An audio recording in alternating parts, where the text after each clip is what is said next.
মাৰোৱাৰীয়ে ইয়াত পইচাৰ জোৰত খিলঞ্জীয়া মানুহৰ ওপৰত আতিশয্য চলাব আৰু আমি চাই থাকিম, তাৰ গুণ্ডামি আমি চাই থাকিম। তাক সুধিবচোন তাৰ অফিচৰ ভিতৰত মই কি কৈছিলো তাক।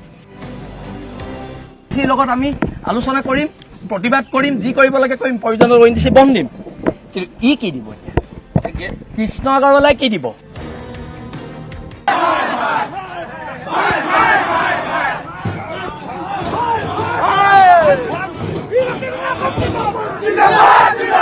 তাতো এতিয়া দিব লাগিব কৃষ্ণ আগৰৱালাই। ওলাই আহি আমাক ইয়াত প্ৰতিশ্ৰুতি দিব লাগিব। চেক দিয়ে, কি দিয়ে? চেক দিয়ে, কেছ দিয়ে দিব লাগিব। আজি নিদিয়ে। কৃষ্ণ আগৰৱালাক আগতে এবাৰ কাণত ধৰাই থৈছো নহয়, এতিয়া আকৌ কাণৰ তলত দুচৰ দি দিম। কি কথা আছে? চোৰৰ পইচা থাকিলেও আজিকালি ৰজা হৈছে, আৰু সেইকাৰণে এইবিলাক নহব। এতিয়া ইহঁতৰ মানুহ ওলাই আহিব লাগিব। ONGC কোনো একশ্যন লোৱা নাই তেওঁৰ বিৰুদ্ধে? ল'ব লাগিব, নহলে ONGC বন্ধ কৰি দিয়া। কালি মুখ্যমন্ত্ৰী আহি তাত উপস্থিত হ'ল, তেওঁ কিন্তু 6টা দিনে আজি উপস্থিত হোৱা নাই। মই কৈছো নহয়, এওঁ মুখ্যমন্ত্ৰীতকৈ ওপৰত। এই পইচাৰ ইমানেই দাম্ভিকতা হৈছে তেল চোৰৰ, ই মুখ্যমন্ত্ৰীতকৈ নিজকে ওপৰত ভাবিব লৈছে। আৰু ইয়াৰ বিৰুদ্ধে প্ৰতিবাদ হৈছে আৰু হৈ থাকিব। আৰু চাওঁ এতিয়া যদি ইহঁতৰ কোনো কৰ্তৃপক্ষ ওলাই নাহে, তেতিয়াহ'লে এইখন গেট বগাই পাৰ হবলৈ আমাৰ ল'ৰাক 10 মিনিট সময়ো নালাগে দেই।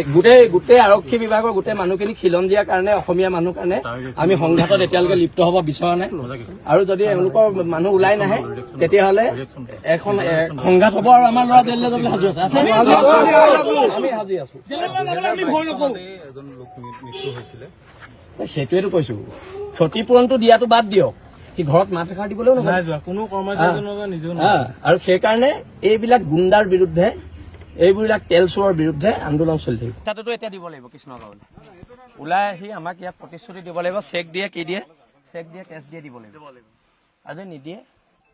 কৃষ্ণ আগৰৱালাক আগতে এবাৰ কাণত ধৰাই থৈছো নহয়, এতিয়া আকৌ কাণৰ তলত দুচৰ দি দিম। কি কথা আছে?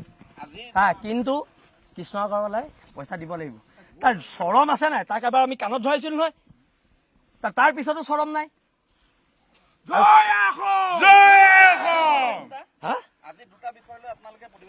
নিশ্চয় এই ল'ৰাটোক দিব লাগিব। আৰু যিখিনি ONGC কি দিয়া দিব, সেইটো আমি ONGCৰ লগত আমি আলোচনা কৰিম, প্ৰতিবাদ কৰিম, যি কৰিব লাগে কৰিম, প্ৰয়োজনীয় ONGC বন্ধ দিম। কিন্তু কি দিব এতিয়া? কৃষ্ণ আগৰৱালাই কি দিব? ভটিয়াবাৰ বাসীক দিব লাগিব।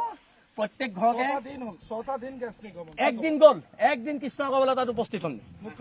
মুখ্যমন্ত্ৰী আহিলে, ই আকৌ মুখ্যমন্ত্ৰীতকৈ ওপৰত, ই নাযায়। তাৰ পইচা বেছি হ'ল মাৰোৱাৰী। কিন্তু এইবিলাক ইয়াত চলিব দিয়া নহ'ব। মাৰোৱাৰীয়ে ইয়াত পইচাৰ জোৰত খিলঞ্জীয়া মানুহৰ ওপৰত আতিশয্য চলাব আৰু আমি চাই থাকিম, তাৰ গুণ্ডামি আমি চাই থাকিম। তাক সুধিবচোন তাৰ অফিচৰ ভিতৰত মই কি কৈছিলো তাক। নিজত লৈ থোৱা SK পেট্ৰল লিমিটেড নামৰ প্ৰতিষ্ঠানটোৰ বিৰুদ্ধে আৰু এই SK পেট্ৰল লিমিটেড প্ৰতিষ্ঠানৰ বিৰুদ্ধে আজি বিশাল প্ৰতিবাদ সাব্যস্ত কৰিছে জিন্দাবাদ